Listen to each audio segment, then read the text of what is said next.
للہ والصلاة والسلام علی رسول اللہ قال اللہ تعالیٰ فی القرآن المجید والفرقان الحمید یا ایھا الذین آمنوا اجتنبوا کثیرا من الظن ان بعض الظن اثم ولا تجسسوا ولا یغتب بعضکم بعضا أيحب أحدكم من يأكل لحم أخيه ميتا فكرهتموه فاتقوا الله لعلكم ترحمون۔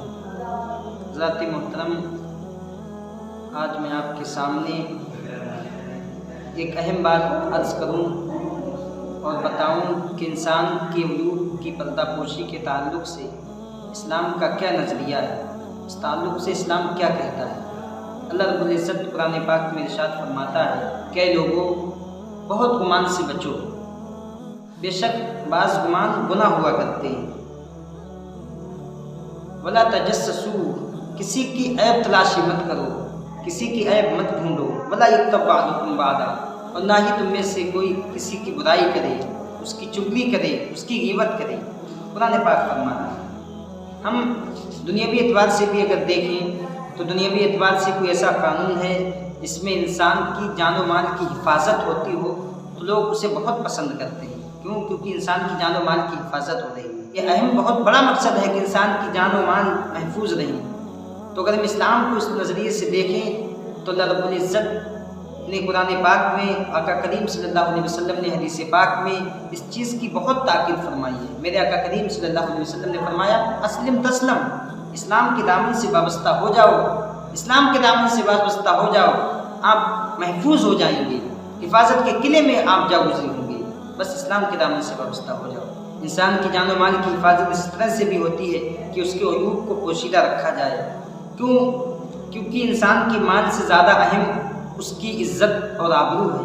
اگر اس کی عزت و آبرو کی حفاظت کی جائے تو اس کے لیے زیادہ اہم ہے، کیونکہ مال کیا، مال تو آنے جانے والی چیز ہے۔ اصل چیز انسان کی عزت ہے۔ مال تو آج نہیں کل کما لے گا، لیکن انسان کی اگر عزت ایک بار پامال ہو جائے تو اسے بنانے میں برسیں لگ جایا کرتی ہے۔ میرے آقا کریم نے فرمایا، اب حدیث دیکھیں، حضور اسلام کا عمل دیکھیں۔ میرے آقا کریم صلی اللہ علیہ وسلم نے ارشاد فرمایا من ستر مسلما سترہ اللہ یوم القیامہ، جو انسان کسی مسلمان کی پردہ پوشی کرے گا، اس کو عیوب کو چھپائے گا، انہیں ظاہر نہیں کرے گا، سترہ اللہ یوم القیامہ، اللہ پاک قیامت کے دن اس کے عیوب کو پردہ پوشی فرمائے گا۔ قیامت کے دن اس کے عیوب پر پردہ ڈالے گا، اس کے عیوب کو ظاہر نہیں فرمائے گا۔ اب آپ غور کریں کتنی بڑی نعمت ہے۔ قیامت کا دن ایسا ویسا دن نہیں ہوگا۔ قیامت کے دن تمام لوگ جمع ہوں گے، ہم سے پہلے کی امتیں ہوں گی، سیدنا آدم علیہ السلام کے زمانے سے لے کر تا قیامت جتنے لوگ ہوں گے تمام کے تمام جمع ہوں گے، تمام کے تمام اکٹھے ہوں گے۔ ان تمام کے سامنے کسی کو عیوب کو کھولنا ایسی بات ہے، ویسی بات ہے، کسی عیوب کو ظاہر کرنا کوئی ہلکی بات ہے۔ لیکن اللہ پاک فرما رہا ہے جو مومن کے عیوب کو دنیا میں چھپائے گا تو اللہ تبارک و تعالیٰ قیامت کے دن اس کی عیبوں کو چھپائے گا۔ قیامت کے دن اللہ پاک پردہ پوشی فرمائے گا۔ آپ دیکھیں اسلام کا نظریہ کتنا ہی اچھا ہے، کتنا ہی سنگین نظریہ ہے، کتنا ہی اچھا نظریہ ہے کہ اللہ پاک فرما رہا ہے۔ اور قرآن کریم نے تو مطلقاً انکار فرما دیا، ولا تجسسوا ولا تجسسوا ولا تجسسوا۔ اللہ اکبر، کیا ہی پیارا جملہ اللہ پاک نے ارشاد فرمایا، کسی کی عیب تلاشی مت کرو، کسی کی عیب تلاشی مت کرو۔ اگر آپ آج کسی کی عیب تلاشی کریں گے، ہم آپ غور کریں تو کوئی ایسا ہوگا کہ کل وہ ہماری بھی عیب تلاشی کرے گا، یا کل وہ نہیں کرے گا تو پرسوں کوئی تیسرا تمہاری عیب تلاشی کرے گا۔ کیونکہ جس کے ساتھ جیسا کرو گے کما تدین تدان، یہ کہنے والے نے کیا ہی اچھی بات کہی، کما تدین تدان، جیسا تم کرو گے تمہارے ساتھ ویسا ہی کیا جائے گا، جیسا تم کرو گے تمہارے ساتھ ویسا ہی کیا جائے گا۔ اب اللہ رب العزت تو تمام کو عیوب کو جانتا ہے، تمام کے رازوں کو جانتا ہے۔ اب اگر اللہ تعالیٰ تم کسی کے عیوب کو ظاہر کر رہے ہو، اس کے عیوب میں چون و چرا کر رہے ہو، اس کی عیب تلاشی کر رہے ہو، اور اللہ رب العزت بھی تو اس کے عیبوں کو جانتا ہے، اللہ رب العزت اس کے عیوب کو پردہ ڈال رہا ہے، اس کے عیوب کو چھپا رہا ہے، لیکن تم ظاہر کر رہے ہو۔ یار تمہاری کیا اوقات ہے، ہماری تمہاری کیا اوقات ہے؟ مطلب جس کے عیوب کو چھپائے اسے کون ظاہر کر سکتا ہے، اسے کون رسوا کر سکتا ہے؟ ہمارا آپ کا مقصد کیا ہوتا ہے کسی کے عیوب کو ظاہر کرنے کا؟ مقصد یہی ہوتا ہے کہ تاکہ اسے رسوائی اس کے حصے میں آئے، اور جب اس کی رسوائی حصے میں آئے تو اس کا دل ٹوٹے، اس کا دل ٹوٹے تو ہمارا دل چوڑا ہو جائے۔ یار یہ ہمارے آنے کا مقصد نہیں۔ قرآن نے ہمیں کیا فرمایا، انما المؤمنون اخوہ، کہ مسلمان آپس میں بھائی بھائی ہیں، مسلمان آپس میں بھائی بھائی ہیں۔ اگر ہم سے ہمارا مسلمان بھائی کوئی مشورہ لینے آئے تو خدا را ایسا مشورہ دیں، ایسا مشورہ دیں جو ہم اپنے بھائی کے لیے دیں، کیونکہ وہ بھی تو ہمارا بھائی ہے۔ قرآن نے جسے بھائی کہا، روحانی بھائی ہے ہمارا وہ، تو ہم ایسا مشورہ دیں جو ہمارے لیے بھی بہتر ہو، اس کے لیے بھی بہتر ہو۔ کبھی کسی کے ساتھ دغابازی نہ کریں، کسی کی عیوب کی تلاشی نہ کریں، کسی کو عیوب میں نہ پڑیں۔ کسی کی عیب تلاش کرنا، میں آپ کو حدیث کی روشنی میں ثابت کروں، کسی کی عیوب کو تلاش کرنا یہ سود سے بڑا گناہ ہے، سود کھانے سے زیادہ بدتر ہے۔ میرے آقا کریم صلی اللہ علیہ وسلم نے ارشاد فرمایا، حدیث پاک میں آیا ہے، ان من ارب الربا الاستطالۃ من عیوب الناس، ان من ارب الربا الاستطالۃ من ارد المسلم بغیر حق، کہ سب سے بڑا سود یہ ہے کہ ناحق کسی کی عزت کے پیچھے پڑا جائے۔ اللہ میرے آقا کریم فرما رہے ہیں کہ سب سے بڑا سود یہ ہے کہ ناحق کسی کی عزت کے پیچھے پڑا جائے۔ ابھی کس طرح سے سود سے بڑھ کر ہے کہ سود کیا ہے؟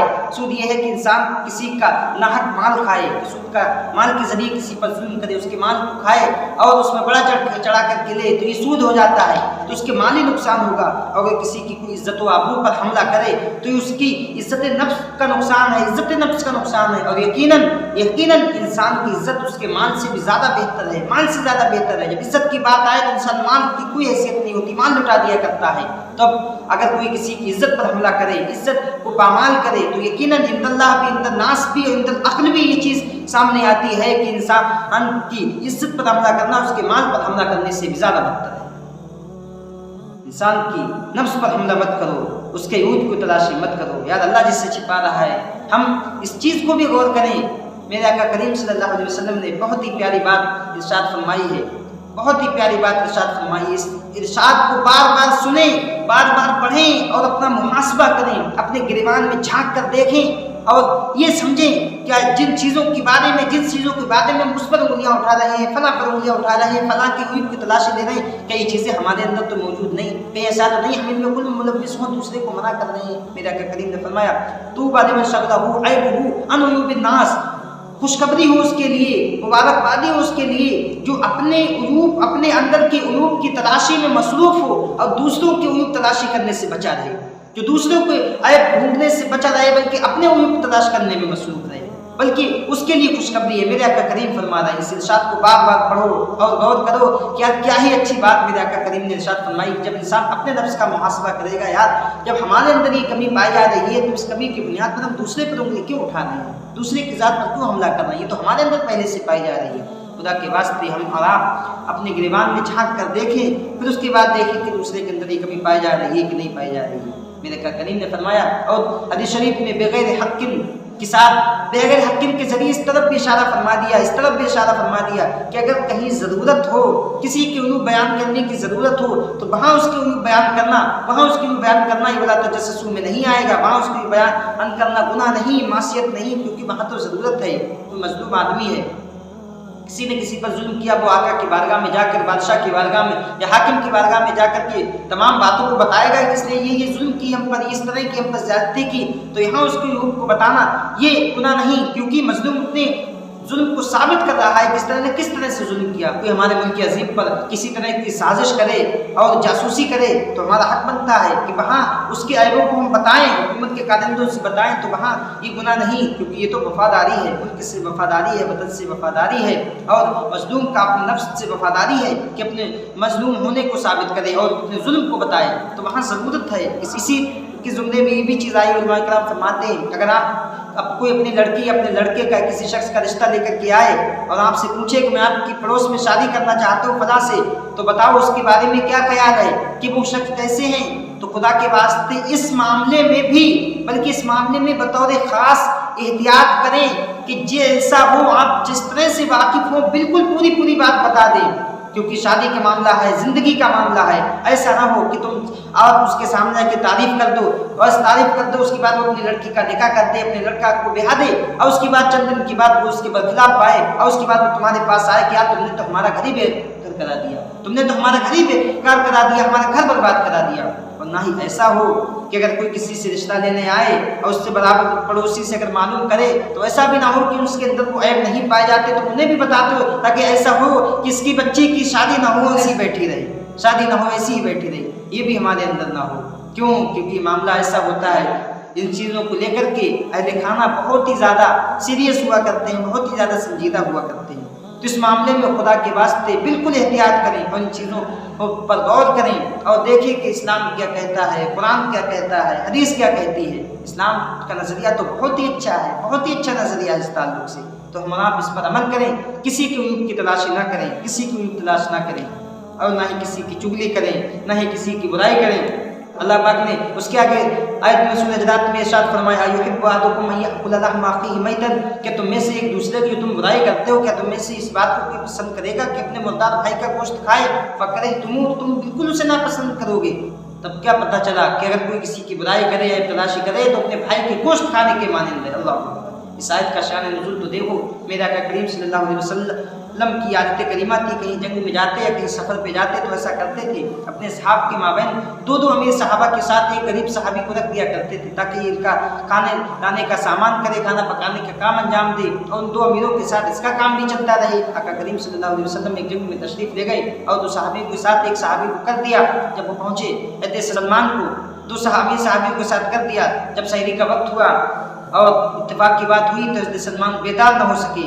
جب بیدار نہ ہو سکے تو آخری وقت میں چند لمحات رہ گئے تھے، چند منٹ باقی تھے، اچانک اٹھے تو انہیں اٹھایا، تو انہیں کہا آپ کھانا بنائیں گے تو وقت نہیں رہے گا، جاؤ ایسا کرو کہ حضور کریم صلی اللہ علیہ وسلم کا جو کھانا بناتے ہیں ان کے پاس چلے جاؤ، ہو سکتا ہے ان کے پاس کچھ کھانا باقی ہو۔ حضرت سلمان جاتے ہیں، ان کے پاس تو کچھ کھانا نہ تھا، وہ کہنے لگے کہ ہمارے پاس کچھ بھی کھانا نہ بچا، جتنا تھا سب ہو گیا۔ پھر اس کے بعد واپس آنے کے بعد ان تو امیر صحابی سے حضرت سلمان یہی بات کہہ دیتے ہیں۔ اب امیر صحابی کیا کہتے ہیں، وہ آپس میں ایک دوسرے سے کہنے لگے کہ ان کے پاس کھانا تو ہوگا لیکن انہوں نے دیا نہیں ہوگا، کھانا تو ہوگا لیکن انہوں نے دیا نہیں ہوگا۔ اب آپ غور کریں، اس کے بعد وہ لوگ حضور اکرم صلی اللہ علیہ وسلم کی بارگاہ میں حاضر ہوئے۔ آقا کریم نے فرمایا، ان دو امیر صحابہ سے فرمایا کیا بات ہے کہ میں دیکھ رہا ہوں کہ تمہارے منہ سے گوشت کی بو آ رہی ہے۔ وہ کرتے ہیں یا رسول اللہ گوشت کی بات کرتے ہیں، ہمیں تو کھانا ہی نصیب نہ ہوا، ہم نے کھانا بھی نہیں کھایا، رات ہم اٹھ نہ پائے۔ حضور کریم صلی اللہ علیہ وسلم نے فرمایا تو یقیناً تم نے اپنے بھائی کی چغلی کی ہے، اپنے بھائی کی تم نے برائی کی ہے، اور تم نے اپنے بھائی کی برائی کی ہے، کیونکہ تمہارا انسان کی برائی کرنا، اپنے بھائی کی برائی کرنا، کسی کی مذمت کرنا، اس کی برائی کرنا، چغلی کرنا ایسا ہے کہ مردار گوشت کھانے کے برابر ہے۔ یار ہم غور کریں، قرآن پڑھیں اور دیکھیں کہ اللہ اس کے رسول ہمیں کس بات کا حکم دے رہے ہیں، کتنی مذمت فرما رہے ہیں۔ ہم ان چیزوں سے پرہیز کریں، اللہ کی بارگاہ میں دعا کریں کہ اللہ ہمیں ان چیزوں سے بچنے کی توفیق عطا فرمائے۔